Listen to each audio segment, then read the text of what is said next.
General, a lot of your testimony is focused on al-Qaeda in Iraq. Thank you, Ted. Even though the underlying problem in Iraq is a sectarian conflict that stems back over 1,000 years, I don't think it is a coincidence that this important hearing is taking place on the anniversary of the 9/11 attacks. This seems to be another attempt to link, in the mind of a confused public, the war in Iraq to the attacks perpetrated on us on 9/11 by al-Qaeda. Isn't this just a big sales job? Please answer this clearly and succinctly so that the American people can understand. Is there, and was there, any connection between the attacks of September 11, 2001 and Iraq? Not that I am aware of, Senator.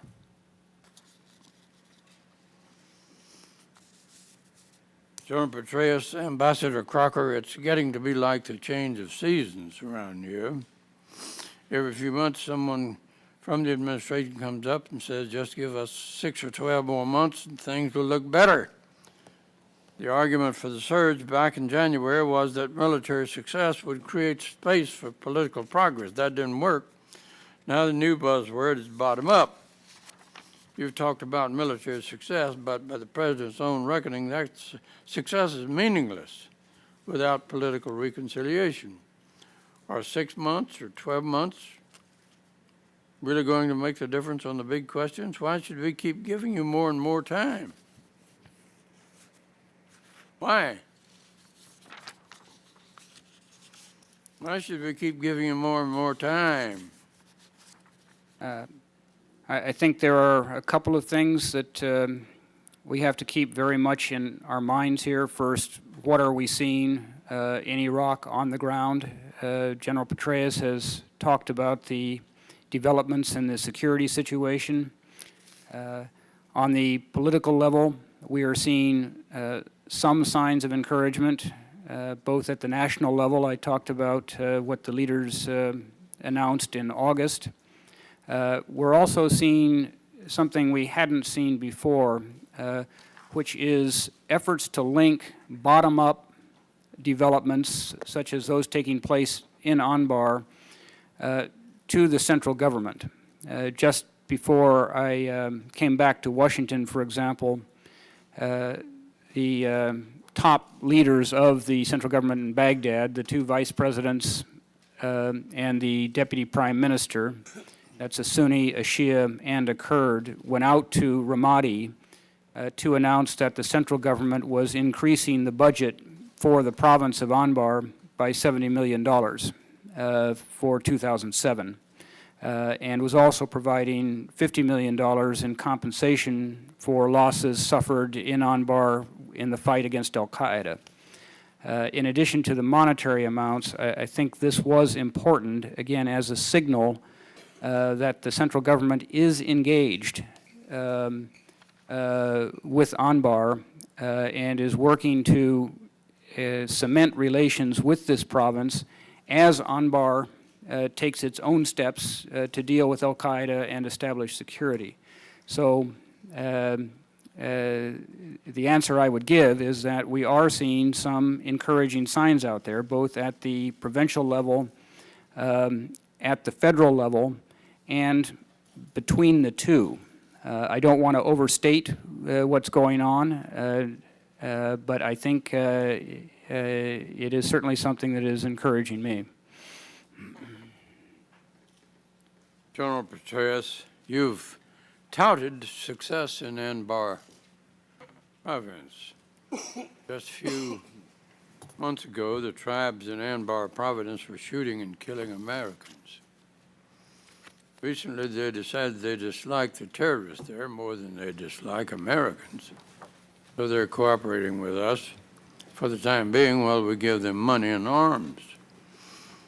This recalls to my mind our policy in the 1980s in Afghanistan of alarming the Taliban fight the Soviet Union. We all know how that short-term policy hurt our long-term interests. What guarantee can you give us that the tribes in Anbar are not going to turn around and use the guns that we gave them against our troops once they feel we no longer serve their interests? Isn't that a short-sighted policy? Senator, first of all, we are not arming the tribes. We have not provided weapons to them. What we did initially is basically give a thumbs up when they asked if it would be okay if they pointed the weapons they did have. They were already well enough armed at al-Qaeda because they had come to reject the Taliban-like ideology and barbarity of al-Qaeda in the Euphrates River Valley. And at this point, their salaries in Anbar province, of the vast majority of these individuals, are being paid by the central Iraqi government because they've been picked up as members that have either joined the army or joined local police forces up and down the Euphrates River Valley. So there is a connection to a national chain of command and to a national salary structure that does give considerable leverage to the national government over those individuals. It's very significant, again, that they have taken on al-Qaeda because although I have not sought to connect al-Qaeda with 9/11, al-Qaeda Iraq with 9/11 in any respect, al-Qaeda is very much part of the sectarian violence. They are really the most barbaric and lethal accelerant on the Sunni Arab side, and within Baghdad in particular, the element that had been trying to carry out the displacement of Shia until, in fact, our forces have increasingly dealt with them. There's still work to be done in those neighborhoods against al-Qaeda and certainly very much against Shia militia as well. Ambassador Crocker, we're hearing that political reconciliation can't take place without security. But there will be no security without political reconciliation. This circular dilemma sounds a lot like the dog chasing his tail. A breeder would tell you that this is not the puppy to pick. Don't pick that one. I'm not looking for an explanation about satisfactory progress. I want to know when Iraq will step up to its responsibilities, as has so many of our servicemen and women, and what you're doing to convey to the Iraqis that there is an urgency for them to act now. When can we expect to see the benchmarks you were charged to report on? Benchmarks originally proposed by the Iraqis themselves, completely achieved. Senator, the benchmark process has been deeply frustrating, certainly to us. It's been frustrating to a lot of Iraqis. At the same time, I think we've got to maintain a certain flexibility in our approach and note that in some respects we're seeing action on the objectives of the benchmarks without actual national legislation. We've mentioned, for example, revenue sharing taking place without a revenue sharing law. And it's being done on a reasonably equitable basis to all of Iraq's provinces. That's all oil revenue that's being shared. Debothification reform.